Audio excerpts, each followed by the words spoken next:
আমার চেনা একজন মানুষ একসময় ঠিক করেছিলেন গান নিয়েই সারা জীবন থাকবেন, তারপর যেরকম হয় সংসারের চাপে তা আর হয়ে ওঠেনি। এখন বৃদ্ধা হয়েছেন, অনেক রোগ টোগ হয়েছে, একটু মাথার রোগও হয়েছে, স্মৃতির কিছু গোলমাল হয়, কখনো তিনি শৈশবে ফিরে যান, কখনো বাস্তবে জিনিসপত্র ঠিকঠাক বুঝে উঠতে পারেন না।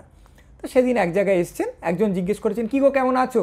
তিনি বলছেন, খুব আনন্দে আছি জানো, সকালবেলা ঘুম থেকে উঠে বারান্দায় যাই, আশেপাশের বাড়ি থেকে লোকে আমাকে প্রণাম জানিয়ে বলে, বাপরে আপনি কি সুন্দর গান করেন, আপনার গান শুনে তো আমাদের দিন কাটে, আপনাকে নমস্কার জানাই। তারপর অমুক জায়গায় গান শেখাতে যাই, সেখানে ছাত্রছাত্রীরা ভীষণ ভালোবাসে আমাকে, সম্মান করে, গান টান শিখিয়ে বাড়ি ফিরে আবার বিভিন্ন জায়গায় গান শোনাতে যাই, বাকি সময়টা নিজে গান শুনি, গানের মধ্যেই আছি, খুব আনন্দে আছি।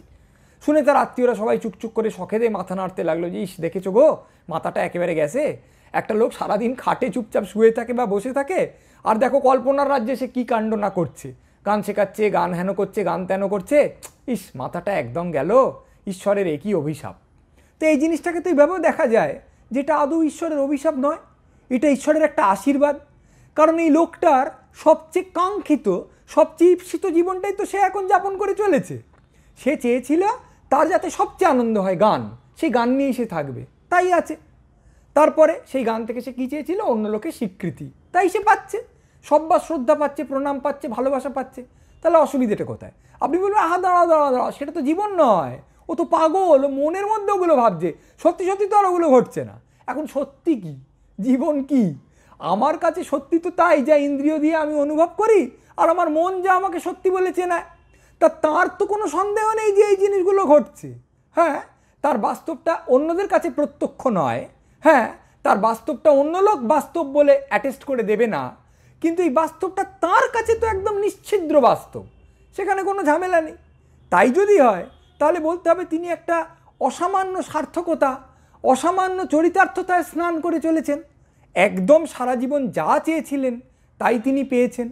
হতেই পারে তিনি তার মনের রাজ্যে ওটার মধ্যে বিচরণ করছেন, তাই বলে সেটা কম সত্যি হয়ে গেছে এটা বলার অধিকার আমাদের কি আছে?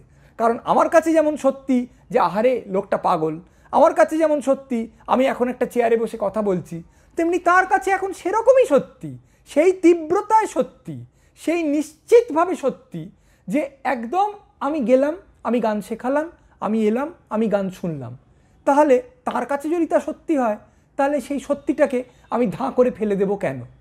আমার টক করে মনে পড়ে গেল বোরেসের একটা গল্পের কথা। গল্পটার নাম দ্য সিক্রেট মিরাকল। গল্পটায় একজন লোক, সে একটু লেখে টেকে, কিন্তু সে চেয়েছে সারা জীবন ধরে যে অমুক নাটকটা যা লিখবো না, ওটা একদম আমার চূড়ান্ত কাজ হবে। তো সেই নাটক লেখার আগেই তাকে ইহুদি বলে গ্রেপ্তার করে নিয়ে যাওয়া হয়েছে, নাৎসিরা তাকে মেরে ফেলবে ফায়ারিং স্কোয়াডের সামনে দাঁড়িয়ে। ঠিক আছে, তো পরের দিন ফায়ারিং স্কোয়াডের সামনে তাকে দাঁড় করানো হবে। আগের দিন রাত্রিবেলায় সে শুয়ে শুয়ে ঈশ্বরের সঙ্গে একটা চুক্তি করার চেষ্টা করে।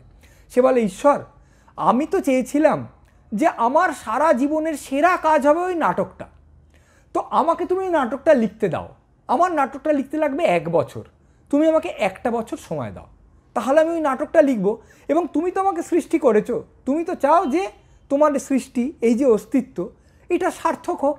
তা আমি মনে করি আমার যত পড়াশোনা, লেখালেখি, চর্চা, ভাবনা, প্রতিভা সব কিছু একেবারে তুঙ্গ, একদম পূর্ণ রূপ পাবে ওই নাটকটায় গিয়ে।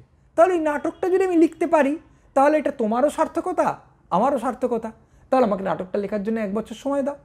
তো পরের দিন তো ভোরবেলা ওকে পিচমোড়া করে রক্ষীরা নিয়ে যাচ্ছে, তারপরে ও দাঁড়িয়ে আছে, তারপরে সমস্ত সৈন্য বন্দুক তুলেছে, তারপর কমান্ডার বলবেন ফায়ার, আর সঙ্গে সঙ্গে ধাঁ করে বন্দুক থেকে গুলিগুলো ছুটে গিয়ে ওকে ঝাঁঝরা করে দেবে। তা কমান্ডার বললেনও, আর গুলিগুলো বেরোলো, কিন্তু হঠাৎ বন্দি দেখলো সব কিছু যেন স্টিল হয়ে গেছে, স্টিল, সমস্ত হাত স্টিল, মুখ স্টিল, তার নিজের রক থেকে একটা ঘামের বিন্দু গড়িয়ে পড়ছিল, স্টিল, একটা মৌমাছি উঠছিল সে এবং তার ছায়া পাথরের উপর পড়েছিল, স্টিল। সে প্রথমে কিছুক্ষণ কী করে বলবো, আমাদের হিসেবে 2 দিন সে কিছু বুঝতে পারলো না। তারপরে সে পুরো ব্যাপারটা ধাঁ করে বুঝতে পারলো। সে বুঝতে পারলো যে বন্দুক থেকে গুলিটা ছোড়া হয়েছে এবং তা তাকে ঝাঁঝরা করে দেবে, এবং এই পুরো জিনিসটায় বাইরের জগতের কাছে কোনো সময়ই কাটবে না, ফ্র্যাকশন অফ এ সেকেন্ড, কিন্তু ঈশ্বর তার চৈতন্যে ওই সময়টায় 1 বছর কাটিয়ে দেবেন। সে মনে মনে ওইটুকুর মধ্যে 1 বছর সময় পেয়ে গেল। সেই 1 বছর সে কী করলো?